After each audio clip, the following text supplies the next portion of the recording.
करते भाई साहब, क्या मैं स्कूल में जब पढ़ता था 10वीं कक्षा में था तो मैं पहले वर्ष में रोज भैया फेल हो गया। क्या संजय भैया? पहले वर्ष में फेल हो गया। अच्छा, दूसरी बार परीक्षा दिया तो दूसरे वर्ष भी मैं फेल हो गया 10वीं में। तो मेरे पिताजी ने मुझे मेरे अपने पास बुलाया बच्चन भैया, और मेरे को डांटा, बोला तेरे को शर्म नहीं आती? पड़ोस के शर्मा जी की लड़की को देख, उसके 85% आए हैं।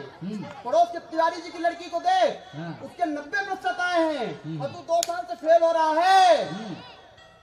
मैंने बोला दिमाग मत खराब करना पापा, 2 साल से उन्हीं को देखने के चक्कर में तालियां कम है आपकी।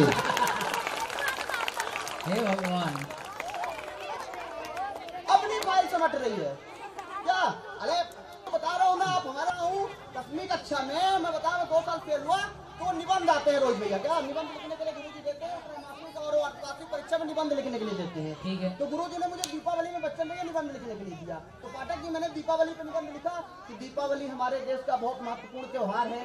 इस दिन हम दीपक जलाते हैं, एक दूसरे को मिठाइयाँ बांटते हैं, गिफ्ट देते हैं। लेकिन कुछ लोग रात में इकट्ठा होते हैं 4-5 लोग, और साथ में चटाई बिछाते हैं, साथ में बैठ के जुआ खेलते हैं। जुआ खेलना बहुत गलत बात है, जुआ हमको नहीं खेलना चाहिए। अब गुरुजी को वो बात पसंद आ गई मेरे, ये भाई सही बात लिख दी बच्चे ने, तो उन्होंने मुझे 10 में से 10 नंबर दे दिए।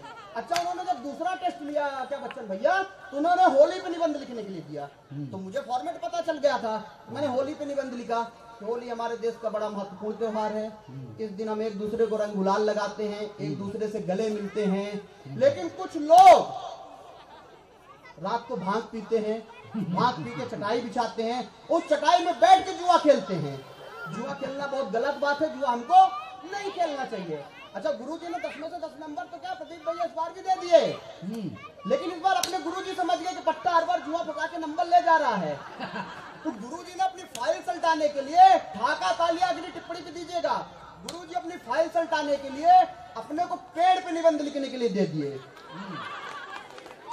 लेकिन अपन भी कलाकार, अपन ने पेड़ पे निबंध लिखा। पेड़ हमारे लिए बहुत उपयोगी होते हैं। अच्छा, पेड़ हमें ऑक्सीजन देते हैं, हमसे कार्बन डाइऑक्साइड लेते हैं। धूप से जब हम परेशान हो जाते हैं तो उनको छांव देते हैं।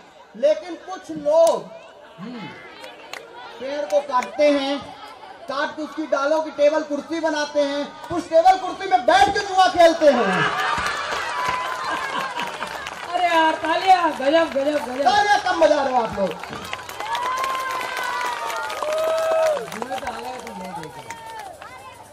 तो खैर मैं बता रहा हूँ ना, मेरा आप चेहरा ढंग से देखो, मेरा तो चेहरा ये भगवान ने ऐसा बनाया कि मैं खड़ा होता हूँ तो बहुत सारे लोगों को ऐसा लगता है कि अगरबत्ती का विज्ञापन करने के लिए आया है।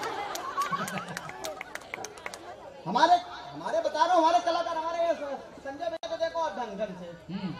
फेयर एंड लवली ने अभी पिछले दिनों शर्त लगाई थी कि जो 2 पाउच फेयर एंड लवली लगाएगा वो काला से गोरा हो जाएगा। अच्छा, संजय खत्री साहब 100 फेयर एंड लवली के पाउच लगा चुके, कंपनी बंद हो गई। अगला गोरा नहीं हुआ बच्चन भैया। अरे मैं बता रहा हूँ, अभी हमारे साथ यात्रा में थे, मंदसौर यात्रा में थे, इन्होंने बोला अरे यार असीम तेरे जैसे मुझे गोरा होना है, तेरे जैसे मुझे गोरा होना है, कुछ उपाय बता। मैं बोला चलो संजय भैया कल उज्जैन अपन चलते हैं, उज्जैन में कुछ बाबा जी होगा जिससे अपन उपाय पूछेंगे। तो हम दोनों बाबा जी के पास चले गए। हमने तो संजय भैया हम थे, तो संजय भैया ने बोला बाबा जी हमको कुछ ऐसा उपाय बता दो कि मैं भी असीम शुक्ला जैसा गोरा हो जाऊं। तो बाबा जी ने उज्जैन के कहा कि आप संजय भैया एक काम करो, आप बड़े कवि और राष्ट्रीय स्तर के आप लाफ्टर के कलाकार हो, बड़े कॉमेडियन और टीवी चैनल में दिखते हो, बिल्कुल मैं आपको उपाय बताऊंगा। आप तो काम करो, शनिवार के दिन आप ना 11 लिम्का की बोतल से स्नान करो, आप अवश्य गोरे हो जाओगे। अब शनिवार के दिन, शुक्रवार को गए थे दादा, शनिवार के दिन मैं इनको लेके गया, 11 लिम्का की बोतल खरीदी, उससे इसको स्नान कराया। आपके सर की कसम, वो लिम्का इनके सर से पांव तक आते आते कोको कोला हो गया। तालियां बजा नहीं रहे आप। भयंकर काला रंग है यार भाई। हम कवियों के साथ, मैं बता रहा हूँ ना, हम टेंशन के कवि हैं।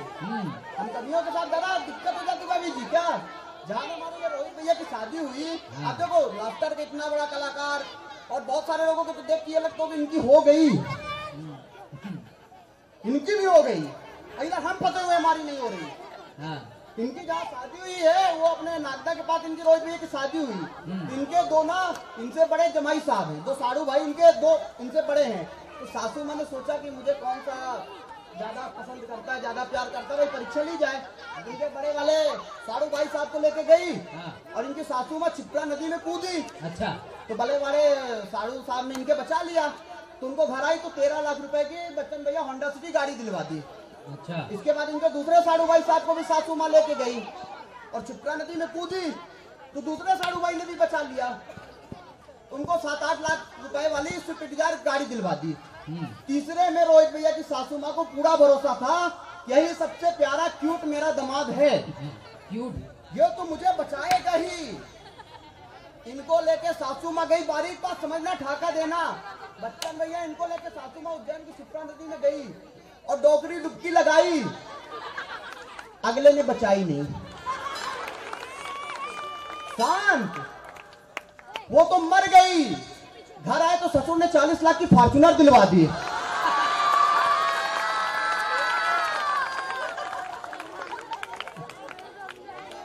आप सबको आनंदित करें।